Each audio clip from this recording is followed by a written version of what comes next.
आज हम बात करने वाले एक ऐसी मूवी की जो सर्वाइवल और सेल्फ डिस्कवरी की कहानी है और फिल्म का नाम है कास्ट अवे। ये एक इंसान की कहानी है जो एक डिजर्टेड आइलैंड पे फंसा हुआ होता है और वो कैसे अपने आप को वहाँ जिंदा रखता है, उसका स्ट्रगल, उसकी आइसोलेशन और होप की जर्नी को ब्यूटीफुली कैप्चर किया गया है। फिल्म की शुरुआत होती है एक एक्सप्रेस डिलीवरी कंपनी फेडेक्स से, जहाँ अपना main character Chuck Noland as a system analyst काम करता है। चक एक पंक्चुअल एंड डिसिप्लिन इंसान है जो अपने काम के प्रति बहुत ही ज्यादा डेडिकेटेड है। मूवी में चक की एक गर्लफ्रेंड भी होती है और उसकी गर्लफ्रेंड का नाम है केली और वो दोनों काफी क्लोज है। बट चक की लाइफ बहुत ही बिजी है और चक हमेशा काम के चक्कर में ट्रैवल करता रहता है, जिसके वजह से चक के लिए उसके पर्सनल लाइफ को बैलेंस करना थोड़ा डिफिकल्ट हो जाता है।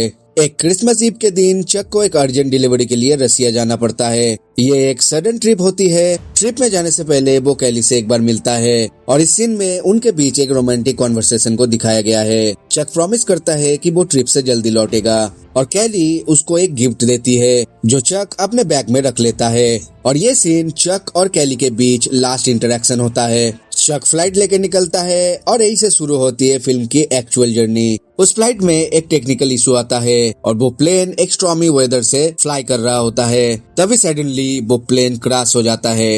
ये क्रैश सीक्वेंस इंटेंस है और व्यूअर्स को भी शॉक में डाल देता है क्योंकि सब कुछ बहुत जल्दी और अचानक होता है। प्लेन क्रैश के बाद चक किसी तरह एक रैफ्ट में बच जाता है और समुद्र के बीच में फ्लोट करता रहता है। उसके आसपास बस अंधेरा, समुद्र की लहराते पानी और प्लेन का डेब्रिस होता है। फ्लोट करते करते अगले दिन वो एक डेजर्टेड आइलैंड पे पहुंचता है। यहाँ तक सब कुछ बहुत ही रियलिस्टिक दिखाया गया है, जिसमें चक का स्ट्रगल, थकान और बीवाइल्डरमेंट क्लियर होता है। उस आइलैंड पर उतरते ही उसकी सर्वाइवल की जर्नी शुरू होती है। पहले कुछ दिनों तक चक को ये समझ में नहीं आता कि वो करे क्या। वो सिग्नल्स के लिए ट्राई करता है, होपिंग कि कोई उससे रेस्क्यू कर ले। उसके पास कोई प्रॉपर टूल्स नहीं होता है और वो सिर्फ प्लेन क्रैश के कुछ डेब्रिस और कुछ फेडेक्स पैकेजेस के साथ स्ट्रैंडेड होता है। कुछ टाइम बाद जब उसको रियलाइज होता है कि यहाँ से निकलने का कोई इमीडिएट सोल्यूशन नहीं है, तब वो आइलैंड पे रहने का तरीका ढूंढता है। सर्वाइवल का सबसे पहले स्टेप होता है शेल्टर और फूड। चक कोकोनट पाने की कोशिश करता है लेकिन वो आसान नहीं होता। उस स्ट्रगल के दौरान वो फेडेक्स के कुछ पैकेजेस खोलता है क्योंकि उनमें कुछ यूजफुल चीजें हो सकती है।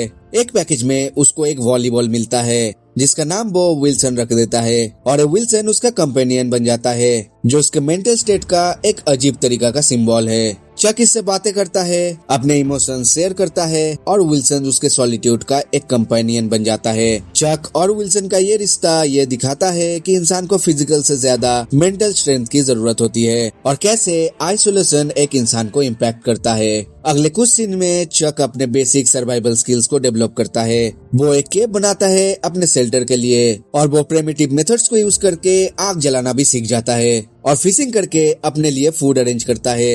ये सब एक ग्रेजुअल प्रोसेस होता है जिसमें चक के स्किल्स और विल पावर को ग्रो होते दिखाया गया है। आग जलाने का सीक्वेंस बहुत ही इम्पोर्टेंट है क्योंकि ये एक टर्निंग पॉइंट है जहाँ चक को अपनी स्ट्रेंथ और डिटर्मिनेशन का एहसास होता है। उसके अंदर एक सेंस ऑफ अकम्प्लिशमेंट दिखाई देती है क्योंकि एक डेजर्टेड आइलैंड पे अकेले रहना फिजिकली और इमोशनली दोनों तरीके से एग्जॉस्टिंग होता है। बीच बीच में फिल्म चक के इमोशनल ब्रेकडाउन्स भी दिखाती है, कैसे वो अपने लव्ड वंस को मिस करता है, कैली के साथ जो टाइम उसने स्पेंड किया था उसे याद करता है और खुद को इस सिचुएशन में हेल्पलेस फील करता है। ये मोमेंट स्लो, डीप और इमोशनल है जिसमें ऑडियंस को चक की लोनलीनेस और आइसोलेशन का एहसास होता है। विल्सन के साथ उसका रिलेशनशिप ये बताता है कि कैसे एक इंसान एक ऑब्जेक्ट के साथ भी इमोशनल अटैचमेंट बना सकता है जब उसके पास कोई ह्यूमन कांटेक्ट नहीं होता। फिल्म का मेजर प्लॉट तब आता है जब एक बड़े स्टॉर्म के बाद चक को समुद्र में एक ब्रोकन पोर्टा पॉटी दिखाई देता है।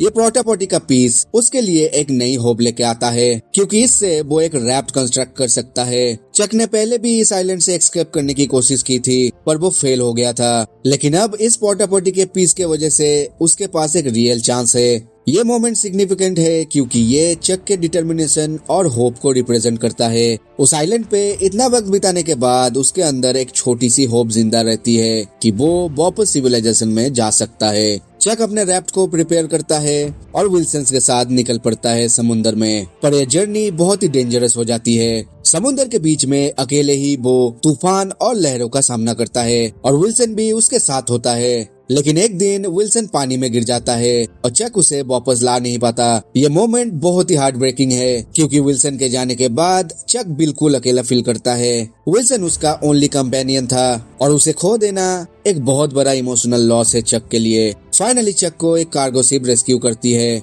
और वो अपने होम टाउन लौट जाता है, लेकिन वहाँ सब कुछ बदल चुका होता है। कैली ने समझा था कि चक मर गया है, इसीलिए उसने मूव ऑन करके दूसरे इंसान के साथ अपनी लाइफ सेटल कर ली है। ये रियलाइजेशन चक के लिए पेनफुल है, लेकिन वो इस सच को एक्सेप्ट करता है।